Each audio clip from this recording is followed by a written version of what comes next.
Laporan keuangan. Jenis-jenis laporan keuangan.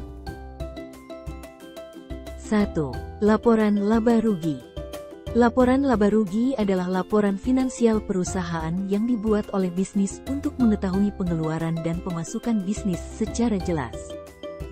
Sebelumnya, kalian sudah tahu belum nih, apa itu laporan laba rugi? Kalau belum, yuk kita bahas bersama. Laporan laba rugi merupakan sebuah laporan keuangan yang menunjukkan pendapatan dan biaya suatu perusahaan selama periode waktu tertentu, biasanya selama 1 tahun atau 1 kuartal.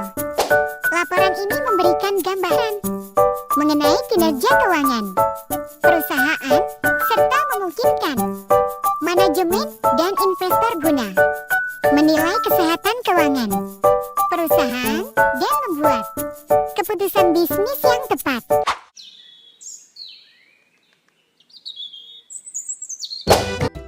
Contoh laporan laba rugi. 2. Laporan perubahan modal.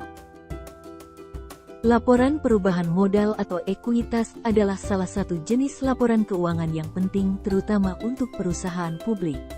Tujuan dari dibentuknya laporan perubahan modal yakni memberi laporan mengenai perubahan modal kerja dan membuat ikhtisar dari investasi dan dana yang dihasilkan di dalam satu periode serta aktiva pembayaran. Contoh laporan perubahan modal. 3. Laporan arus kas.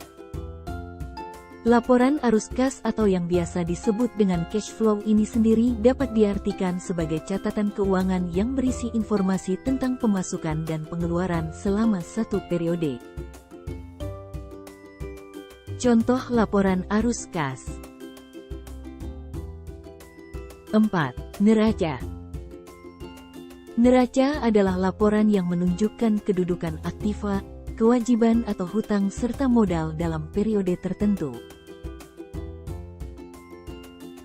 Contoh neraca. 5. Catatan atas laporan keuangan.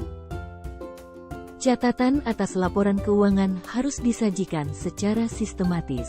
Setiap pos dalam neraca, laporan laba rugi dan laporan arus kas harus berkaitan dengan informasi yang terdapat catatan atas laporan keuangan. Contoh catatan atas laporan keuangan. Kamu tahu gak apa sih fungsi lainnya dari laporan keuangan? Fungsi lainnya dari laporan keuangan yaitu 1. Sebagai media review. 2. Sebagai pedoman membuat keputusan. 3. Membantu menciptakan strategi baru. 4. Meningkatkan kredibilitas perusahaan. Sekian dan sampai jumpa.